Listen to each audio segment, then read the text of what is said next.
Pastor Rajan அவர்கள் இந்த உலகளாவிய திருச்சபையின் எழுப்புதலின் ஊழியத்தில் இருக்கக்கூடிய மூத்த போதகர் அவர்கள் எங்களுடைய இந்த ஊழியத்தில் நல்ல ஆலோசகராகவும் தலைமை தாங்கி நடத்தக்கூடியவராகவும் இருக்கிறார்.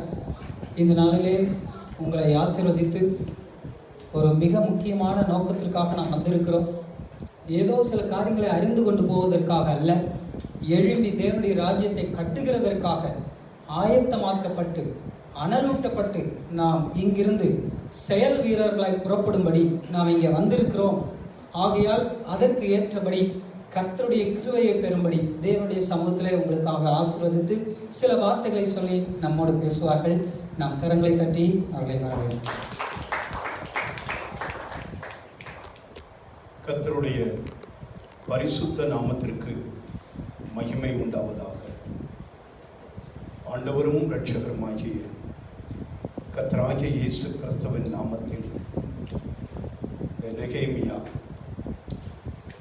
இந்த உயிர் மீட்சியினுடைய எழுப்பதனுடைய இந்த கூட்டங்களிலே கலந்து கொள்ள வந்திருக்கிற அருமையான பிள்ளைகளாகிய உங்கள் யாவருக்கும் என்னுடைய அன்பார்ந்த வாழ்த்துக்களை தெரிவித்துக் கொள்கிறேன். நாம் எல்லாரும் சொல்லுவோம், இயேசு ஜீவிக்கிறார், ஆகையால் நானும் ஜீவிக்கிறேன். நமக்கு சமயம் போதாதபடியினால ஒரு சில நிமிடத்தில் நம்ம ஒரு சின்ன செய்தியை பார்த்து அப்படியே நான் கடந்து செல்ல விரும்புகிறேன். ஒன்று நாளாகமம் 12வது அதிகாரம் 22வது வசனம். 1 நாளாகமம் 12:22வது வசனம். வாசிக்கிறவங்க உடனே வாசிக்கலாம். அக்காலத்திலே நாளுக்கு நாள் தாவீதுக்கு உதவி செய்யும் மனுஷர்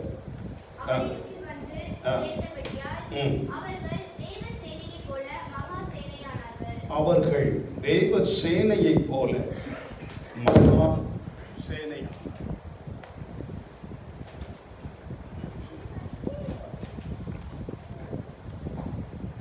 மகா சேனையானார்கள்.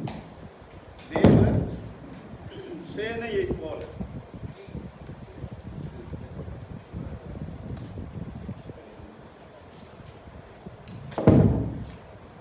Praise the Lord.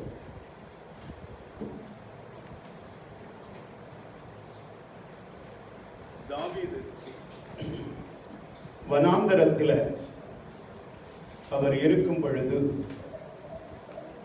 தேவனாகிய கர்த்தர்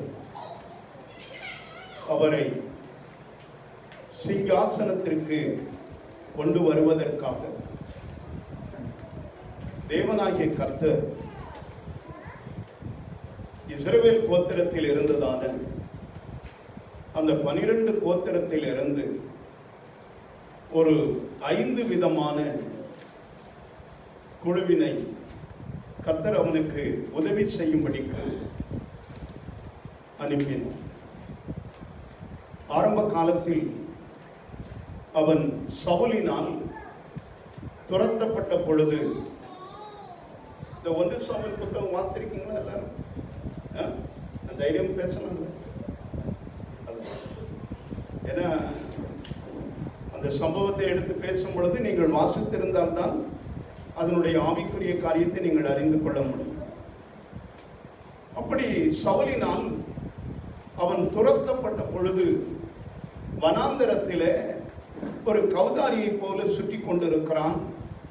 அந்த சூழ்நிலையில் அவனிடத்தில் வந்து சேர்ந்த கூட்டம் ஒடுக்கப்பட்டவர்கள், கடன்பட்டவர்கள், முறுமுறுக்கிறவர்கள்.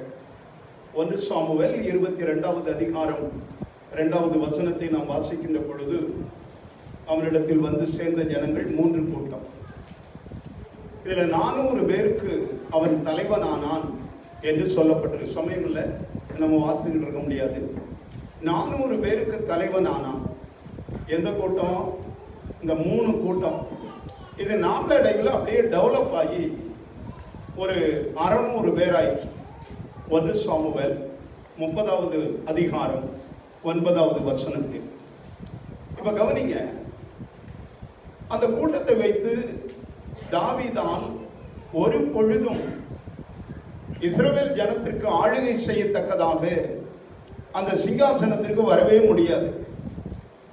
ஏன்னா அந்த 3 கூட்டமும், ஒருத்தன் ஒடுக்கப்பட்டவர்கள் பாவம், அடுத்தது கடன்பட்டவன் மிகுந்த பாவம், அடுத்தது முறுமுறுக்கிறவன் ஒரு வித்தியாசமான கூட்டம். இந்த 3 கூட்டத்தை வைத்து தாவீதான் வரவே முடியாது. இவன் எவ்வளவுதான் போய் இந்த ஜனங்களுக்காக சிக்லாக்கெல்லாம் போய் கொள்ளையடித்து கொண்டு வந்தாலும் இந்த கடன்பட்டவன் சொல்லுவான், எனக்கு இன்னும் கடனே இன்னும் கடன் இருக்குமா. எப்பேற்பட்ட ஆள் இந்த ஒடுக்கப்பட்டவன் இருக்கான, இவனை கொஞ்சம் அப்படியே ஒரு ஃப்ரீனஸ் கொடுத்து சுதந்திரமா இருப்பா அப்படின்னு சொன்னா அவன் சொல்லுவான், இல்லை இல்லை என்னை அவன் ஒடுக்குறான், இவன் இருக்கிறான், அவன் அப்படி பண்றான், இப்படி சொல்லுவான். இந்த முறுமுறுக்கிறவன் இருக்கான, இவனை வச்சுனா ஒண்ணுமே செய்ய முடியாது. யுத்தத்துக்கு போவாங்க, 200 பேர் பின்தங்கிடுவான், அடிச்சுட்டு வந்துடுவாங்க. அவனுக்கு விட்டு கொடுக்குற மனசுலாம் கிடையாது. அவன் சொல்லுவான், இவனுக்கெல்லாம் பங்கு கொடுக்க கூடாது. எப்பேற்பட்ட ஆள், இவங்களை வச்சு ஒன்றும் செய்ய முடியாது. கர்த்தர் பார்த்தார் இந்த 3 கூட்டத்தையும் அப்படியே ஓரம் கட்டிட்டு கர்த்தர் 12 கோத்திரத்துல இருந்து ஒரு 5 ஒரு குழுவை வந்து அவனோடு கொண்டு வந்து சேர்த்து அந்த அதிகாரத்தில் நீங்க சும்மா ரஃபா ஒரு கணக்கு போட்டு பார்த்தீங்கன்னா ஒரு 3 லட்சத்திற்கும் மேற்பட்ட ஜனங்கள் அவன்கிட்ட வந்து கர்த்தர் கூட்டி சேர்த்துருவார் தானாக. பாருங்க, இந்த முகாமுக்கு வந்திருக்கிறீங்க. இந்த முகாம்ல தம்பி முரசொலி அவர் சொல்லும் பொழுது அழகா சொன்னார், குற்றாலத்துக்கு வந்துட்டோம், உங்களுக்கு இங்க அசௌகரியமாக இருக்குது, உங்களுக்கு சௌரியமாக நீங்க வெளியே போய் ரூம் எடுத்து தங்கிட்டு வரோம்னா நீ வரவே வேண்டாம். என்ன அற்புதமான பாருங்க, நாங்களும் இதை கரெக்டாக ஃபாலோ பண்ணணும். ஆமாம், நாங்கள் நடத்துகிற எங்களுடைய முகாமில் நாங்கள் கொஞ்சம் அப்படியே லிபரலாக போகிறத இன்னும் கொஞ்சம் நிப்பாட்டணும் அப்படின்னு நல்ல ஒரு அருமையான ஒரு ஆலோசனை. அப்படின்னு நீ வர வேண்டாம், நீ கர்த்தருக்காக நீ உன்னுடைய இருதயத்தில் ஏவப்பட்டு நான் தேவனிடத்தில் இருந்து எதையாவது கற்றுக்கொண்டு நான் அவருக்காக செயல்பட வேண்டும் என்றால் நீயாகவே வா. எப்படி பாருங்க, இதுல ஒரு 2வது வசனத்துக்கு போவோம். ஏன்னா கர்த்தர் எப்பொழுது நம்ம எகிப்தில இருந்து அழைத்து கொண்டு வந்தாரோ, எகிப்துன்னு என்னது பாவம் உலகம், அங்கிருந்து அழைத்து கொண்டு வந்தாரோ அப்போ நம்மை அவர் ஒரு சேனையாகத்தான் கொண்டு வந்தார். யாத்ராவும் புத்தகத்தை நீங்க பாத்தீங்கன்னு சொன்னா அதுல அந்த 7வது அதிகாரம் 4வது வசனத்துல ஒரு சேனையாக கொண்டு வருகிறார். அதே போல யாத்ராகும் 12வது அதிகாரம் 41வது வசனத்துல அப்படியே அத ஒரு அணி அணியா கொண்டு வந்துருவார். பாருங்க, இந்த நாட்கள்ல இப்ப இளைஞர்கள் நல்ல எல்லா இளைஞர்களா தான் நிக்கிறீங்க. தோத்திரம், நானும் கொஞ்சம் நல்ல முடிஞ்ச மட்டும் நிக்கிறேன். கவனிங்க, அது கேரளா ஸ்டாண்ட் வச்சிருக்கீங்களா?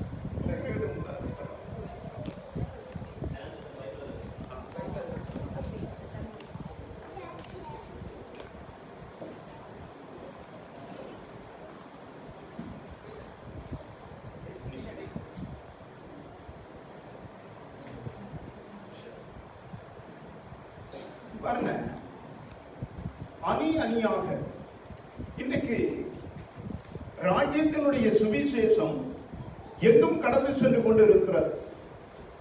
இப்ப நம்ம வந்து ஒவ்வொரு நாளும் அதிகாலை பொழுதிலே ஜெபிக்கின்ற பொழுது, ஆண்டவருடைய சமூகத்தில் காத்திருக்கும் பொழுது அவருடைய வருகையை எதிர்நோக்கி நாம் ஆண்டவரிடத்தில் சொல்றோம், ஆண்டவரே இன்றைக்கு உங்களுடைய வருகை இருக்குமானாலும் என்னை நீர் எப்படியாயின்னு என்ன செய்யணும், என்னை உம்முடைய சாயலால் நிரப்பும், மகிமையின் மேல் மகிமையாய் நிரப்பும் என்று கேட்கிறோம். அப்படி அவர் வரணும் அப்படின்னு சொன்னா, என் அன்புக்குரிய பிள்ளைகளே, நீங்கள் தேவ சேனையாக நீங்கள் எழும்ப வேண்டும்.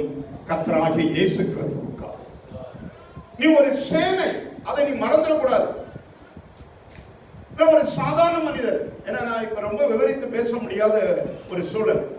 இதே 1 நாளாகவும் 12வது அதிகாரம் அந்த 2வது வசனத்தை வாசித்து பாருங்க. இந்த தேவனுடைய ராஜ்யம் கட்டப்பட வேண்டுமானால், தேவனுடைய ராஜ்யம் இப்பிரபஞ்சம் முழுவதிலும், உலகம் முழுவதிலும் ஒரு பெரிதான விதத்தில் அது இன்னும் அவருடைய மகிமையின் சுவிசேஷம் கடந்து செல்ல வேண்டுமானால், நீ ஒரு சேனையாக, நீ ஒரு மகா சேனையாக நீ எப்படி எழுப்பி வரணும்? வாசிமா, வேகமா வாசி, குயிக்கா. 2வது வசனம், 12வது அதிகாரம் 2வது வசனம். யுத்தத்திற்கு முதல் ஆட்கள் யார்தான் தேவை? ஒத்தாசை செய்கிற ஜனம் தேவை. இந்த முகம் இருக்குது. நாங்க கொஞ்சம் ஏழையர சாயந்தரம் வந்துட்டோம். பார்க்கிறோம், தம்பி முரசொலி கூட சேர்ந்து இந்த தம்பிமார் செய்த வேலைகள் இருக்கு பாருங்க, அப்படியே உட்கார்ந்து ரசிச்சுட்டே இருந்தோம். ஒத்தாசை செய்கிறவர்கள். இப்ப இந்த முகம் இருக்குன்னா, இதுல இருக்கிறவங்க 4 பேர் வேலை செய்வாங்க அப்படி நினைக்க கூடாது. நம்ம இங்க இருந்து நம்ம போற வரைக்கும் நம்மகிட்ட ஏதாவது ஒரு வேலையை இந்த டீம்ல உள்ள லீடர்ஸ் கொடுத்தாங்கன்னு சொன்னா அதை தவறாமல் செய்ய வேண்டும். கரங்களை தலையிலே சொல்லுங்க பாப்போம், நல்ல சத்தம் போட்டு சொல்லுங்களேன். அப்போ ஒரு கிறிஸ்தவ சபையானது அது ஒரு பெரிதான வளர்ச்சி காணப்பட வேண்டுமானால் அங்கே யார் தேவை? முதலாவது ஒத்தாசை செய்கிற ஜனங்கள். 2வது, இதெல்லாம் விளக்கம் சொல்லிக்கிட்டு இருக்க முடியாதுல்ல, இது ஒரு 3 வாரம் சண்டையில அப்படியே பேசிட்டு போற காரியம். சுருக்கமா ஒரு 10-15 நிமிஷத்துல முடிக்கணும். அடுத்தது யார் சொல்லுங்க? கவன்கல் எரிகிறதற்கு. அடுத்தது என்னது? கவன்கல் எரிகிறதற்கும். கவன்கல், கவன்கல்னா தாவீது எத்தனை கல் பயன்படுத்தினான்? ஒரே கல்லு தான். கொலையத்து விழுந்தானா விழலையா? அந்த மாதிரி இந்த முகாமுக்கு வந்திருக்கிறன்னா, அப்பாடா நல்ல கார்டன், கொஞ்சம் நல்ல இழைப்பாங்க, அப்படியே நம்மகிட்ட ஒரு ஜெப விண்ணப்பம். ஒருவேளை இந்த முகாம்ல இருந்து இன்னைக்கு ராத்திரி உங்கள்கிட்ட ஒரு ஜெப விண்ணப்பத்தை கொடுத்தால், அந்த ஒரு விண்ணப்பத்திற்காக மாத்திரம் ஒன்றாக இணைந்து அந்த ஒரு விண்ணப்பத்திற்காக ஜெபம் பண்ணி அந்த ஒரு விண்ணப்பத்தை பரலோகத்திலிருந்து பதிலை பெற்றுக் கொள்ள வேண்டும். கரங்களை தலையிலே சொல்லுங்க பாப்போம். ஹல்லேலூயா. கவன்கல் எரிகிறோம். எப்பேற்பட்ட ஆள் பாருங்க. அடுத்ததுமா 3வது வேகமா. வில்லினால் அம்பு எய்கிறது. அப்ப வில்லினால் அம்பு. வில் வீரர் சவுலை சூழ்ந்துட்டான். தப்ப முடிஞ்சதா? சவுலால தப்ப முடிஞ்சதா? தப்பவே முடியல. இந்த வில் வீரர் என்ன செய்வான்? அப்படியே மனமடி வாக்கிடுவான். யாக்கோபு யோசேப்பை குறித்து ஆதியாகமம் 49 சொல்லி வரும் சொல்லுவான், வில் வீரர் மனமடி வாக்கினார்கள். அப்ப நம்ம யாரு? நம்முடைய எதிராளி யாரு? எதிராளி ஒரே ஒருவன் தான் இருக்கிறான், இந்த பிரபஞ்சத்தினுடைய அதிபதியாகிய பிசாசானவன். வாலிபனே, நீ முழங்கால் போட்டேன்னு தெரிஞ்சதுன்னா பிசாசினுடைய அஸ்திவாரம் அசைக்கப்பட வேண்டும். முழங்கால போட்டான், அவ்வளவுதான். அந்த இடத்துல நீ இருக்கணும். ஆனா அவர் சொல்றாரு, வில் வீரர் நம்மளை பார்த்த உடனே பிசாசு என்ன ஆயிரும்? சொல்லுங்க தம்பி. இந்த ஏஜ்ல இருந்தே வந்துட்டேன். எத்தனையோ வல்லமைகள் பிடித்த, பொல்லாத பிசாசுகள் பிடித்த ஜனங்கள் ஏராளமா விடுதலை பெற்றிருக்கிறாங்க. இன்னைக்கு வரைக்கும் பார்த்த உடனே ஆடும். வீட்டு வாசல கடந்து போனா பேய் பிடிச்சவனா ஆடிடுவான். என்னுடைய ரகசியம் என்ன தெரியுமா? கர்த்தருடைய பாதம். அவருடைய சமூகத்தை தேடு, அவருடைய சமூகத்தில் நில்லு. நீ மனமடிவாக்க வேண்டியது இந்த முகாமுக்கு வந்திருக்கிற இந்த சகோதரி அல்ல, இந்த சகோதரி அல்ல. நீ மனமடிவாக்க வேண்டியது உன்னுடைய எதிராளியாகிய பிசாசை. எத்தனை பேர் விசுவாசிக்கிறீங்க? ஹல்லேலூயா. அடுத்தது யார்? அடுத்தது வேகமா வேகமா போவோம். வலது வாட்டமான பராக்கிரமசாலி. அப்ப வலது இடது. இன்னைக்கு ஒரு தேவனுடைய ராஜ்யம் கட்டப்படணும்னு சொன்னா, இந்த தேவனுடைய ராஜ்யத்துல தம்பி கவனி, நீனாக வரவில்லை. கர்த்தராகிய இயேசு கிறிஸ்து முன்குறித்ததின் மூலமாய் உன்னை அவர் இந்த அவருடைய நாம மகிமைக்கென்று அவர் அழைத்து கொண்டு வந்திருக்கிறார். அப்ப இந்த இடத்துல வந்த பிறகு கிறிஸ்துவுக்குள்ளாக அவருடைய சரீரமாகிய அவருடைய சபைக்குள்ள வந்த பிறகு எனக்கு வலது கையினால் மட்டும்தான் வேலை செய்ய தெரியும், இடது கை தெரியாதுன்னு சொல்லக்கூடாது. இடது கையிலையும் வேலை செய்ய தெரியணும். சொல்லுங்க, உன்கிட்ட எந்த வேலை கொடுத்தாலும் எனக்கு இந்த வேலை தெரியாதுன்னு சொல்லக்கூடாது.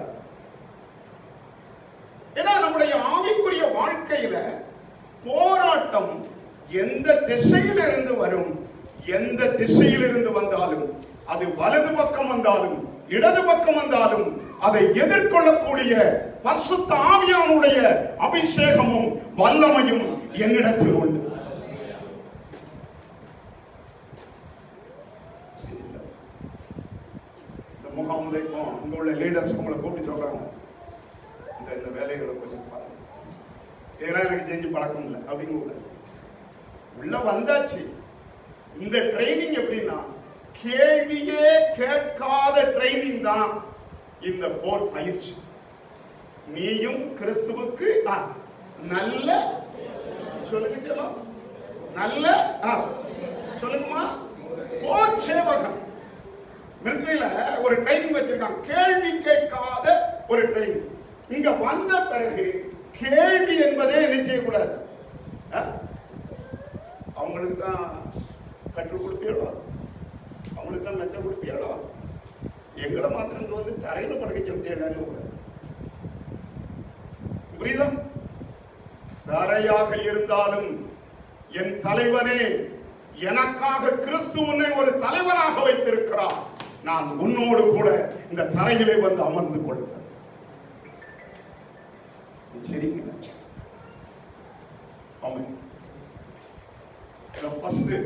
ஒரு உயிர் மீட்சி நமக்குள்ளாக வந்துடும். நான் யார்? இப்ப சொல்லுங்க, நீங்க எல்லாம் யார்? இயேசு கிறிஸ்துவினுடைய இரத்த புண்ணியத்தினால கர்த்தர் உங்களை எப்படி அழைத்து கொண்டு வந்திருக்கிறார்? சேனை, தேவ சேனை. சொல்லுங்க, வேகமா சொல்லுங்க. தேவ சேனை எப்படி இருக்கணும்? முன்னால பழைய பாட்டு ஒன்று போடுவாங்க, யுத்தம் ஒன்று வருது, தேவ சேனை புறப்படு அப்படின்னு ஒரு பாட்டு இருந்துச்சு. அதனால கவனிங்க, அந்த வேலை தெரியாது இந்த வேலை தெரியாது அப்படிலாம் சொல்லக்கூடாது. கிறிஸ்து நம்மை அழைத்திருக்கிறார், அவர் எந்த வேலை கொடுத்தாலும் நான் அதை செய்வேன். ஆமென். சரி, 8வது வசனம் வேகமாக. காத்தியரில்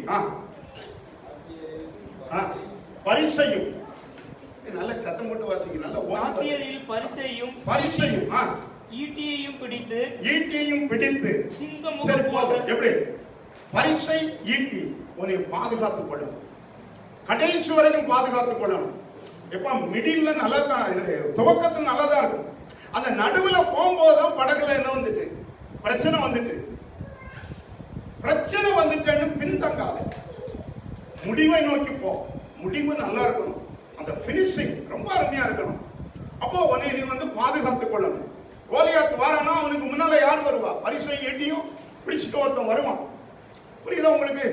உங்களை நீங்கள் பாதுகாத்து தைரியமா இருக்கணும். எபிரேயர் 10வது அதிகாரம் 35வது வசனம். இந்த ஒரு வசனத்தை வாசிக்கணும். எபிரேயர் 10:35 வேகமாக.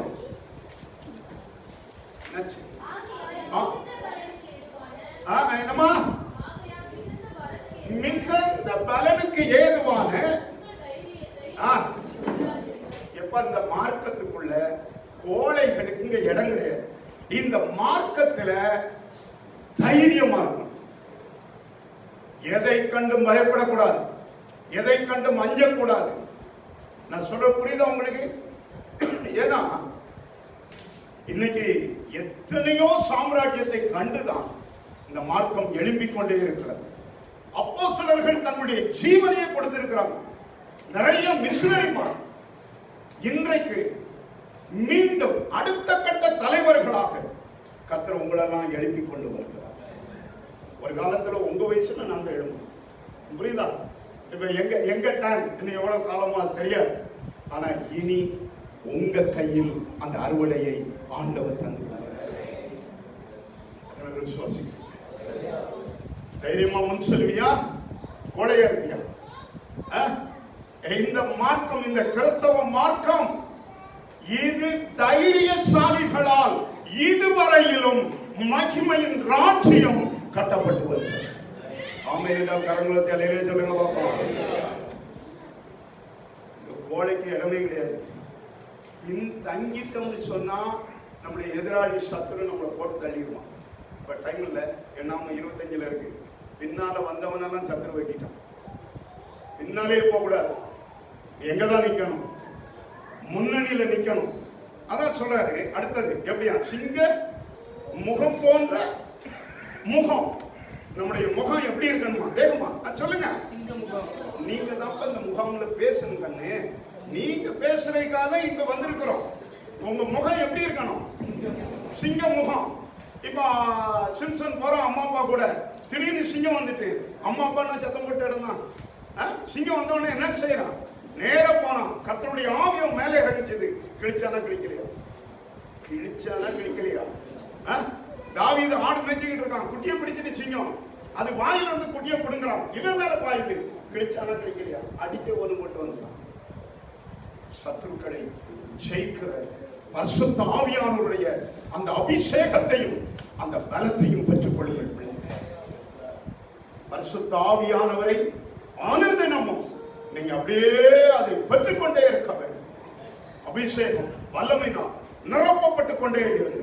அடுத்தது பாருங்க. அடுத்தது அவன் எப்படி இருந்தான்?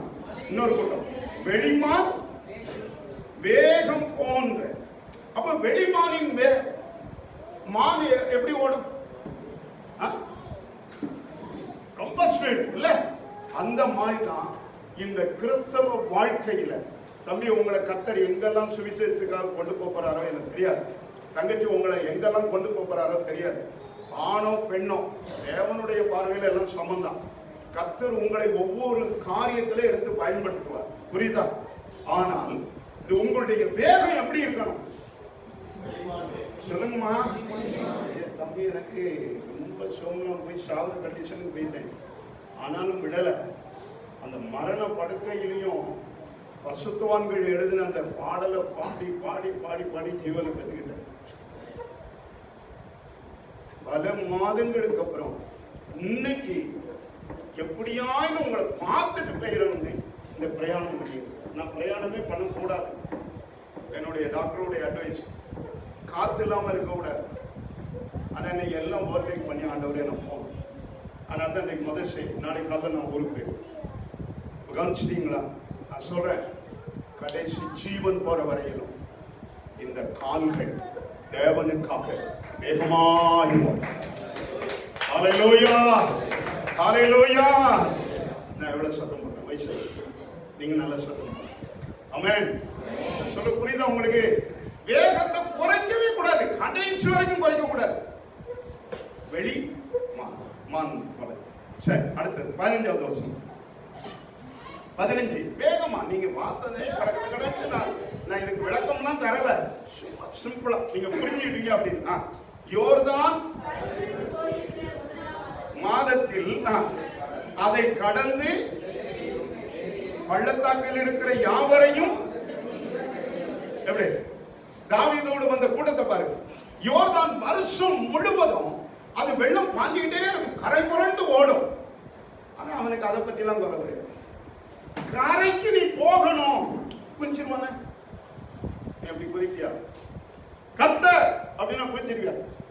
தம்பி சொல்லு தம்பி, குதிப்பியா குதிக்க மாட்டியா?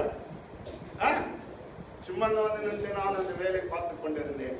அந்த வேலையை விட்டுட்டு வந்துட்டேன். நான் சொல்லுவேன், இங்க வா, இந்த கதெல்லாம் இங்க விட வேண்டாம். நான் வேலை பார்த்து இந்த ஃபேக்டரியில் எவ்வளோ சம்பளம் வாங்கியிருப்பேன், லாஸ்ட் இன்னைக்கு ரிட்டையர்ட் ஆகிருப்பேன். ரிட்டையர்ட் ஆகி பென்ஷன் எவ்வளோ வாங்கியிருப்பேன், அதை காட்டு இந்த ஊழியத்துக்கு வந்து தெய்வம் கோடிக்கணக்கில் தான் அள்ளி கொடுத்தார். நான் அந்த ஃபேக்டரியில் நான் நபராக இருந்தேன். ரசாம ஏரியா நீ அங்கே இருந்தா 58 வயசு வரைக்கும் அந்த ஷிஃப்டிங் படி அந்த இடத்தை தான் சுத்திக்கிட்டு இருந்திருப்ப. இன்னைக்கு இந்த கால்களை கர்த்தர் இந்திய தேசமும் பல நாடுகளிலும் கொண்டு சென்றார். அவர் தூக்கி சுமக்கிறார். எத்தனை பேர் விசுவாசிக்கிறீர்கள்? எத்தனை பேர் விசுவாசிக்கிறீர்கள்? நீங்கள் நானும் பரலோகத்துக்கு காணதாயா பார்க்க போறாரு. சமாதானத்தின் சுவிசேஷம் என்னும் அது எப்படி இருக்கான்? அது எப்படி இருக்குது? அழகா இருக்கும். மற்ற எதுவும் அல்ல, சுவிசேஷத்தை சுமந்து சார் கர்த்தருக்காக ஓடு. கர்த்தருடைய எந்த இடத்துல அனுப்புறாரோ நீ போ. எங்க உட்கார சொல்றாரோ அங்க உட்காரு. எங்க குதிக்க சொல்றாரோ அங்க குதிச்சிரியா? தம்பி எல்லாரும் ஆமென் சொல்லுங்களேன். சொல்ல புரிஞ்சுட்டா உங்களுக்கு? யோர்தான் பல பிரச்சனைகள் வரும். ஆனா ஒரு காரியத்தை நல்லா கவனிச்சுக்கோ. மணவாளனாகிய இயேசுவுக்கு நீ பிரியமான ஒரு மணவாட்டியாக இருக்க வேண்டுமானால் முள்ளுகளுக்குள் மலருகிற அந்த லீலி புஷ்பம் தான் நீயும் நான். முள்ளு குத்ததாயா செய்யும். காத்து வீசும் போது எல்லாம் போய் கிளியத்தான் செய்யும். முள்ளு வேண்டான்னு அந்த முள்ளை எடுத்துறாத, வேற முள்ளு முளைக்கும். அதை பிடுங்கவே முடியாது. அதனால இந்த கிறிஸ்தவ பாதை இது ஒரு பாடு நிறைந்த பாதை தான், முட்கள் நிறைந்த பாதை தான்.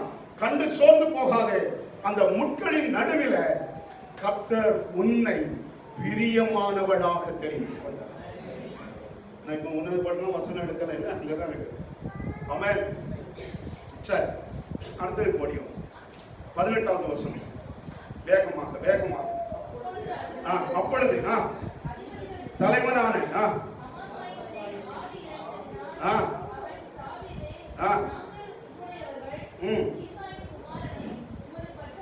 நல்ல கவனிங்க. ஒரு கூட்டம், அடுத்த கூட்டம் வருது. அடுத்த கூட்டம் வந்த உடனே தாவீது கேட்கிறான், என்னை காட்டி கொடுக்க வந்துட்டீங்களா? முந்தின வசனத்துல இருக்கு. உடனே அதுல ஒருத்தன் மேல கர்த்தருடைய ஆவி இறங்கி அவன் தீர்க்க தரிசனம் சொல்றான். தாவீதே, ஈசாயின் குமாரனே, நாங்கள் யாரோடு இருப்போம்? உமக்கு பட்சமா இருப்போம். இந்த முகாம்ல வந்து இருக்கிறீங்க. இந்த ஒரு முகாம் அல்ல, இந்த தேசத்துல இந்த நெகேமியா இந்த உலகளாவிய திருச்சபையினுடைய உயிர்மீட்சி எதுக்காக? எங்கனாலும் இந்த லீடர்ஸ்களை பார்த்து சொல்லணும், உங்களுடைய பட்சமா இருக்கும்.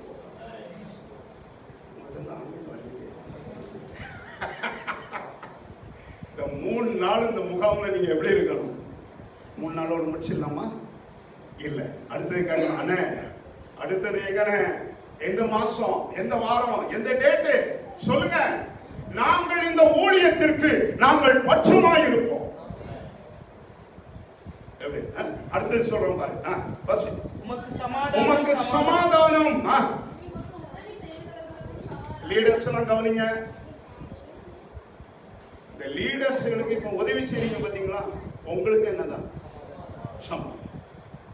இப்ப நாங்கெல்லாம் பாஸ்டர் பால்ராஜ் அவங்க ஒரு தரிசனத்தை கண்டு எங்களோட பகிர்ந்துக்கிட்டாங்க. இப்ப நாங்க அவங்களுக்கு உதவியாளர்களாக இருக்கோம். அவருக்கும் சமாதானம், எங்களுக்கும் சமாதானம். ஆமென். ஹல்லேலூயா. நாங்க அந்த வயது வித்தியாசம், அந்த இருக்கிற டீம்லயே வயதான கிழமை நாங்க. ஆனா நாங்கள் சகோதரத்துவமாக இருக்கிறோம். ஒருவருக்கொருவர் அந்த வேலைகளை நாங்கள் பகிர்ந்து கொள்ளுகிறோம். ஏன்? தேவனுடைய ராஜ்யம் கட்டப்பட வேண்டும். ஒன்றுபடுவோம், அவருடைய ராஜ்யம் கட்டப்பட வேண்டும். ஆமென். அடுத்து சொன்னாங்க, தேவன் உமக்கு துணை நிற்பாராக. அடுத்தது 32 இசக்கார் புத்திரரில் வசிங்க அறிந்து தகுந்த யோசனை சொல்லத்தக்க நல்ல கவனிங்க. இந்த முகாம் இப்ப கிறிஸ்தவ சபை ஆலோசனை, நல்ல ஆலோசனை சொல்றவங்க இருக்கும். இப்ப உங்க லீடர்கள் சொல்ற ஆலோசனையை அப்படியே நிச்சயம் ராக்காலம் செல்போனை நீங்க சுவிட்ச் ஆஃப் பண்ணிருங்கன்னா பண்ணிடலாம். அது மீறக்கூடாது. புரியுதா உங்களுக்கு? எல்லாம் ரொம்ப கவனமா இருக்கு. அவங்க என்ன சொல்றாங்களோ அப்படியே கீழ்ப்படிஞ்சிடும். ஆலோசனை ரொம்ப முக்கியம். ஒரு ஊழியம் வளரணும்னு சொன்னா ஒரு தேவனுடைய பிள்ளை தேவனிடத்திலிருந்து ஆலோசனை பெறணும். நமக்கு மூத்தவங்க இருப்பாங்க, அவங்ககிட்ட இருந்து ஆலோசனைகளை பெறணும். அதே வேளையில ஒரு சின்ன பிள்ளை நமக்கு வந்து ஒரு ஆலோசனை சொன்னாலும், தாத்தா இந்த பாட்டு இன்னைக்கு பாடினா நல்லா இருக்குமே அப்படின்னா, உனக்கு என்ன தெரியும் அப்படி சொல்லக்கூடாது. நாகமான் குஷ்டரோகம் சுகமாகனா அந்த சின்ன பிள்ளை ஆலோசனையை கேட்கணும். நீ எனக்கு ஒரு நல்ல ஆலோசனை சொன்னா நான் அதை கேட்க வேண்டும். ஆலோசனை சொல்லுகிறவர்கள். அடுத்தது 33 ஓடிடுவோம். இந்த அதிகாரத்தை நீங்க முடிஞ்ச ராத்திரி இந்த அதிகாரத்தை மறுபடியும் வாசிப்பாரு. கர்த்தர் உன்னோடு பேசுவார். செபலோன் புத்திரே,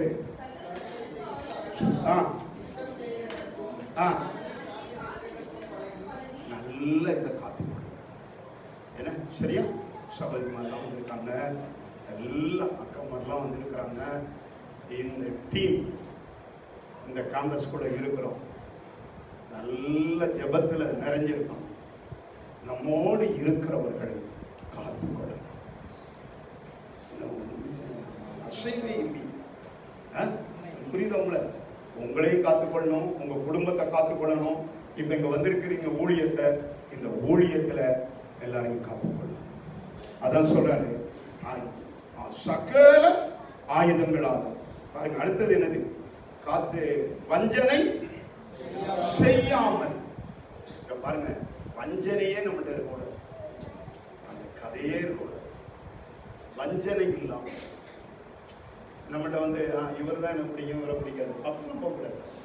அந்த பழக்கமே இருக்கக்கூடாது. எல்லாரும் இயேசுவின் ரத்தத்தினால் மீட்கப்பட்ட ஒரே ஆவியினாலே தாகம் தீர்க்கப்பட்டோம். வஞ்சனை இல்லாத ஜெபம் இருக்கும் நம்முடைய வாழ்க்கையில. வஞ்சனை இல்லாமல் தெய்வத்தினுடைய காரியத்தை நம்ம கடந்து சொல்லுவோம்னு சொன்னா கர்த்தர் நம்மை ஒரு திரள் சேனையாய், தேவ சேனையாய் நம்மை நடத்துவார். ஆமென். அடுத்தது இந்த முகாமுக்கு வேண்டியது 38 முடிகிறது. தாவீதை எல்லாரும் நீங்க பாருங்க, நீங்க எந்த ஊர்ல இருந்துலாமோ அணி அணியா வந்துட்டீங்க. வந்துட்டீங்களா வரலையா? தூத்துக்குடியில இருந்து, பாளையங்கோட்டையில இருந்து அப்படியே வந்துட்டீங்க, அணி அணியா வந்தாச்சு. இப்போ நீங்க இந்த முகாமினுடைய அந்த தெய்வத்தினுடைய வெற்றியை பெறுவதற்கு உங்க அவ்வளவு பேருக்கு என்ன இருக்கணும்? உத்தம. இந்த கிறிஸ்தவ உலகத்துல என்றைக்கு இந்த உத்தம இருதயம் வந்து என்றைக்கு ஒரு மனம் கிறிஸ்தவ உலகத்துக்குள்ள காணப்படுதோ அன்றைக்கு ராஜாதி ராஜா வந்து விடுவா. அன்றைக்கு ட்ரம்பட் சத்தம் தொனிச்சிடும். அதுக்கு தான் இப்போ உங்களுக்கு பயிற்சி கொடுக்கிறோம். யாரையும் பிரிவினையாக பார்க்காது, எல்லாரையும் நேசிக்க பழகுங்க. நான் கடந்த ஞாயிற்றுக்கிழமை சாயந்தரம் ஒரு ஏஜி சபைக்கு செய்தி கொடுக்க போயிருந்தேன். ஒரு சகோதரி நரம்பு தளர்ச்சியில கையெல்லாம் ஆடிக்கிட்டு இருக்கு. இன்னொரு சகோதரி கொண்டு வந்து சொல்றாங்க, அவங்க அப்பதான் ஆண்டவரை ஏற்றிருக்கிறாங்க. இவங்க வீட்டுல பையன் ரொம்ப குடிக்கிறான், இவங்க பிள்ளைகளுக்கெல்லாம் ரட்சிப்பு வேணும் ஐயா, இந்த அம்மாவுக்கு நரம்பு தளர்ச்சி. அந்த அம்மா சொல்றது, இல்லையா இவங்க எனக்காக ஜெபம் பண்ண சொல்றாங்க, ஆனா இவங்க மகளுக்கு கல்யாணம் ஆகி இவ்வளவு நாள் ஆயிட்டையா, இல்லையா அவங்க மகளுக்கு குழந்தை கொடுக்கணும்னு இந்த அம்மா இப்படி ஆடிக்கிட்டு இருக்கு. அந்த அம்மா இந்த அம்மாவுக்காக ஜெபம் பண்ண சொல்லுது. இந்த அம்மா அந்த அம்மாவுடைய மகளுக்காக எப்படி வஞ்சனை இல்லாத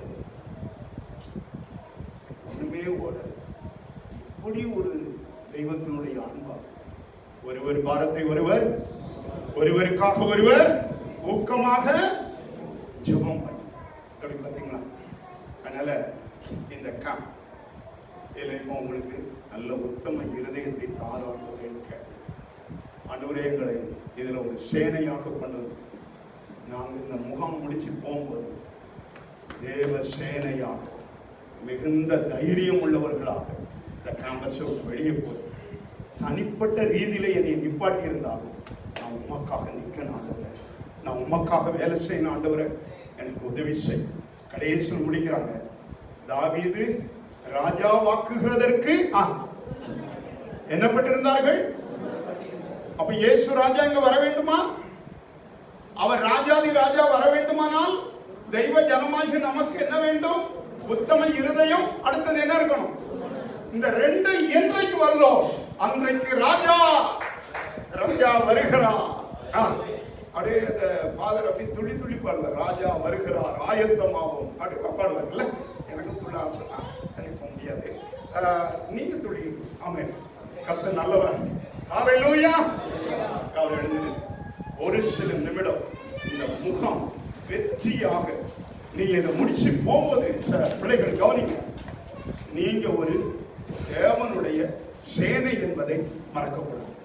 அடுத்தது, நீ தேவ சேனை, நல்ல ஆண்டவருடைய ஊழியத்துல ஒத்தாசையா இருக்கணும், நல்ல பராக்கிரமசாலியா இரு. நான் கடைசியா சொல்லி தந்தேன், தாவீது ராஜாவாக வர வேண்டுமானால் அதுல வந்து அந்த 5 குழு இருக்கு பாரு, அவெல்லாம் பயங்கரமா சண்டை போடுறவன், அடிச்சு தொலைச்சிருவான். ஆனால் இவ்வளவு பேரும் இப்ப இதுல இருக்கிறோம், ஒவ்வொருவரும் ஒவ்வொரு வித்தியாசமான மனநிலையில் உள்ளவங்க. நம்மளை கொண்டு வந்து ஒரு இடத்துல கொண்டு வந்து வச்சுட்டாரு. இப்ப நம்ம மனநிலையெல்லாம் எடுத்து தூரத்தி போட்டு இங்க உத்தம இருதயம். அடுத்து நம்ம எப்படி இருக்கணும்? வருவோம். ஒரு சில நிமிடம் ஜெபத்தை நம்ம ஏறெடுப்போமா?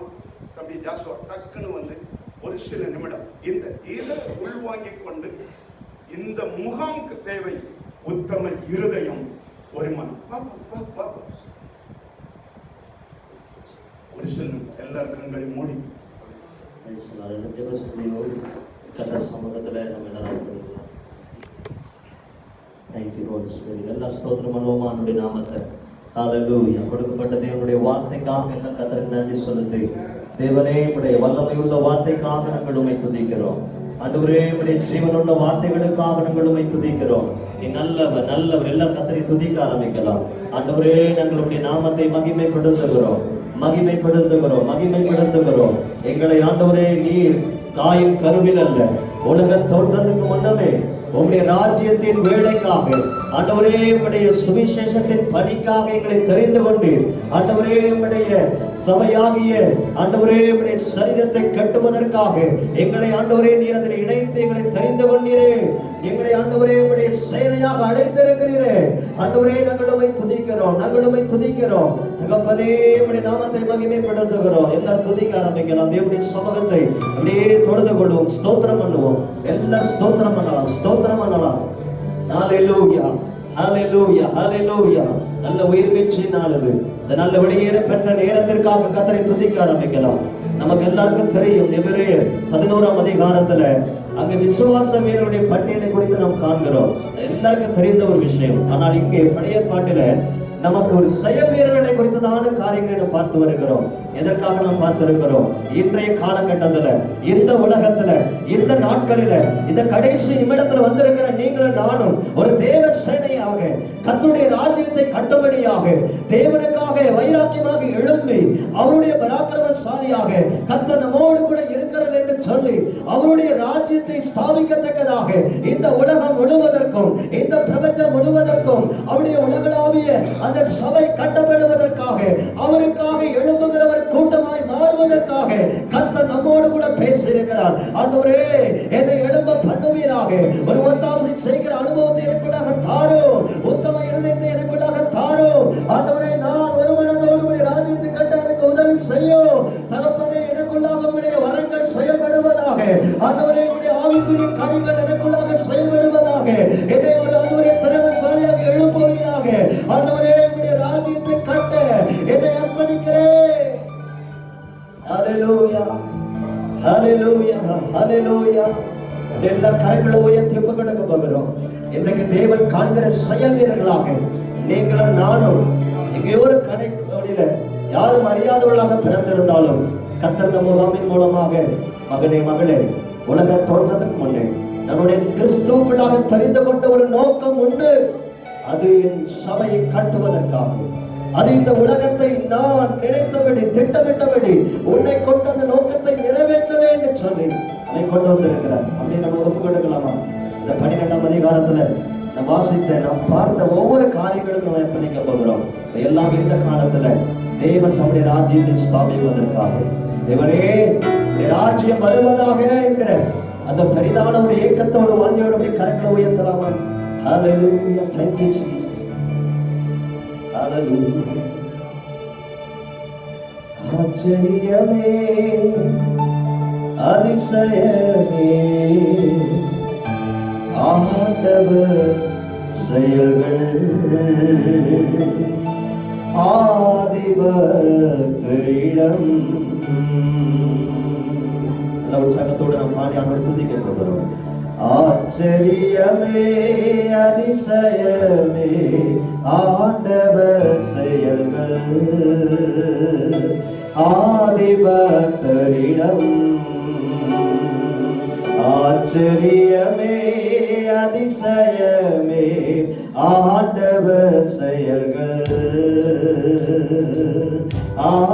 ஆதிபக்தரிடம். நல்ல கைகளை தட்டி செங்கடல் இரண்டாய் பிரிந்து போக சொந்த ஜனங்களை நடத்தினாரே. செங்கடல் இரண்டாய் பிரிந்து போக சொந்த ஜனங்களை நடத்தினாரே. இஸ்ரவேலே துதிகளாலே ஈனெரிகோ வீழ்ந்ததுவே. இஸ்ரவேலே துதிகளாலே ஈனெரிகோ வீழ்ந்ததுவே. ஆச்சரியமே அதிசயமே ஆண்டவர் செயல்கள் ஆதிபக்தரிடம். ஆச்சரியமே அதிசயமே ஆண்டவர் செயல்கள் ஆதிபக்தரிடம். மதிலை தாண்டி சேவைக்குள் பாயும் மகளன் தேவனிடம் அடைந்தார். மதிலை தாண்டி சேவைக்குள் பாயும் மகளன் தேவனிடம் அடைந்தார். நானே ஓடியாத்தே வீரன் தாவீது கல்லேற்று. ஓடியாத்தை வீரன் தாவீது கல்லேறினானே. ஓடியாத்தை வீரன் தாவீது கல்லேறினே. ஆச்சரியமே அதிசயமே ஆண்டவர் செயல்கள் ஆதிபக்தரிடம். ஆச்சரியமே அதிசயமே ஆண்டவர் செயல்கள் ஆதிபக்தரிடம். ஒரு விசை கரங்களை உயர்த்து அடைத்த தெய்வத்துக்கு இந்த பரமண்டம் எப்படி ஒப்பு கொடுக்க போகிறோம். ஆண்டவரே, இந்த முகாமின் முதல் நாளில் எங்களோடு பரிசுத்த ஆவியானவரே நீர் பேசியிருக்கிற இந்த வார்த்தைகளை அர்ப்பணிக்கிறோம். இந்த இடத்திற்கு கொண்டு வந்ததற்கான அந்த முகாந்திரத்தை, அந்த நோக்கத்தை இந்த 3 நாளுக்குள்ளாக எங்களுக்குள்ளாக நீர் தெரியப்படுத்தி ஆண்டவரே, இந்த கூட்டத்துக்கு எங்களை கொண்டு வந்த அந்த நோக்கத்தை எங்களுக்குள்ளாக நீ செயல்படுத்தும்படியாக எங்களை ஒரு செயல் வீரர்களாக ஆண்டவரே உம்முடைய பாதத்துல நீர் அன்று பயன்படுத்தும்படியாக எங்களை தாழ்த்துகிறோம். எங்கள் ஒவ்வொருவரையும் சமூகத்தில் தருகிறோம். ஆண்டவரே, உத்தம இருதயம் ஒரு மனமும் எங்களுக்குள்ளாக ஆண்டவரை எப்பொழுதும் காணப்படணும். ராஜ்யம் வருவதாக என்று சொல்லி தாழ்த்தி அர்ப்பணிக்கிறோம்.